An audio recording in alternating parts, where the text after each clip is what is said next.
लगाएगा फोन लगाएगा कहाँ अच्छा।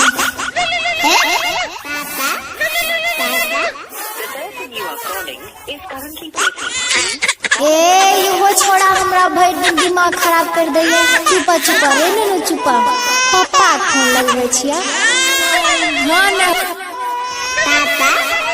हाँ हेलो। हाँ हेलो कत्ते रहे छी मोबाइल छोड़ के यो हमर दिमाग खराब कर देल दे। अरे बरगाई बा मैं काम पर ये बोल की बात छे। कहले ना हिसाब बारी दे देलक ठेकेदार। अरे दे दल के परसू आब रहलियो गांव। हां तो सुनियो की लेके आबै छी हमरा ले पता है ने अहाँ के। बरगाई की लागे बोल की लागे जल्दी बता। टाइम नहीं छे जल्दी बता। तो सुनियो हेलो। हां हेलो हेलो हेलो। अरे हेलो हेलो कैसे छो।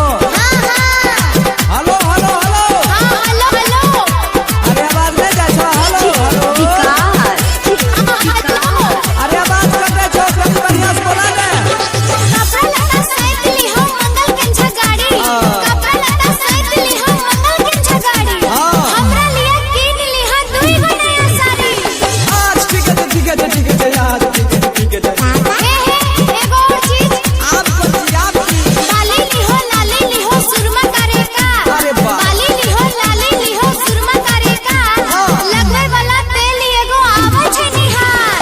आज ठीक है यार ठीक है। ठीक है ना याद करके ला ली हो। हाँ हमरा अच्छा है लाल में सब कुछ। भूली हो ना भूली हो।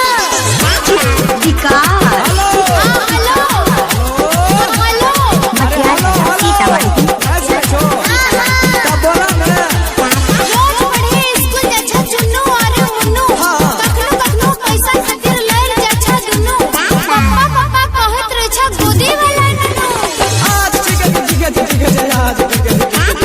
चलो तनी बढ़िया से रखियो बच्चा कुत्ता पर ध्यान देने। तू छोड़ा लड़के रहे छ। खबर नहीं छो।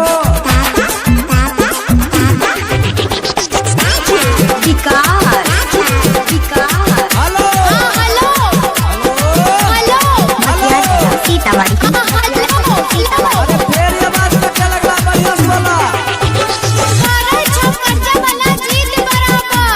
करे छ कर्जा वाला जीत बराबर। ममता वाला पैसा मांगे रहा बंसीधर। आज ठीक है अंकित वो यहाँ बात करे रहे।